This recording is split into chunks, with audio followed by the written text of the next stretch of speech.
Godzilla vs. Kong feels incredibly choppy.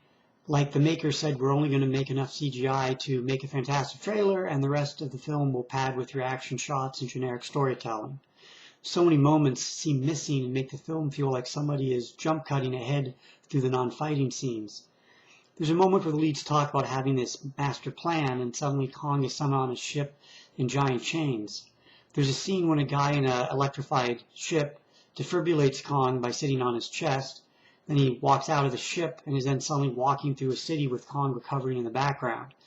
And did I imagine it, or was there a scene with a magic glowing axe lying near a throne built for Kong?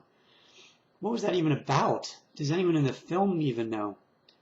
This is a good example of a film that is more produced than directed, that is created and written by committee, more concerned with checking off boxes rather than being art, which is why we get a film that throws in a huge multinational cast of varying ages with little to do but react to large monsters fighting. I'm pretty sure there's supposed to be a lot of backstory about the giant international company that had the funds to capture Kong and was in possession of creatures from Skull Island, but they're just kind of there being your standard evil large conglomerate, as are the scientists studying Kong, Godzilla, and the remains of Ghidorah, the three-headed alien monster from Godzilla. I'm not even sure if the filmmakers were trying to world build at all like the Marvel Universe has been doing, but likely just plugged in tried and true standard plot elements as excuses to set up the monster fights, like the teen sneaking into a base with the podcaster trying to expose the evil corporation, and an experiment designed to create a giant monster going out of control. And were these kids ever really in danger? Didn't really feel like it, just as I was that the bad guys were going to be killed by Kong or Godzilla, and of course any random red shirt we see piloting a craft alongside our lead who was going to bite it. But I also knew the good guys weren't going to die, including the giant monsters in the film.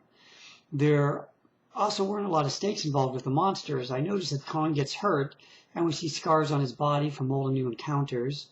Godzilla seems invulnerable, however, even at the end when he's being thrown around by the Mechagodzilla.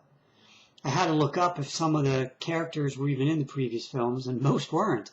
I truly couldn't remember which actors were in previous films, but this film treats all of them like we're supposed to remember them and what they've done. I could seriously quiz you on which ones we saw in Godzilla from 2019 or Kong Skull Island, and you would be wrong, very wrong, when trying to figure out which actors we saw, which characters we saw, and which ones were recast with different actors. And now I'm reading that it takes place 5 years after the 2019 Godzilla did, but 51 years after Kong Skull Island. So do any writers or producers have notes as to all these various new characters are and their backstories? But they simply couldn't be bothered to tell us what those stories are, or maybe they didn't know how to tell us without exposition, which they're trying to avoid. Now, did I like the film, or even just the action? Sure, but about a trailer's length worth. I will say that I did admire some of the clever story tricks of having us root for one side over the other and then make the bad guy, who had won, suddenly need help, forcing the combatants to team up and fight the new big bad guy. Would more Hollywood have made this a better film? I'm glad we didn't get a needless romance, but would have liked at least one compelling villain, or even the slightest chance the lead human or monster could actually have been killed. I am glad I saw it in a theater. I was the only person in attendance, but it was playing at 4 different times, yet I was also on discount ticket day, so that's not good.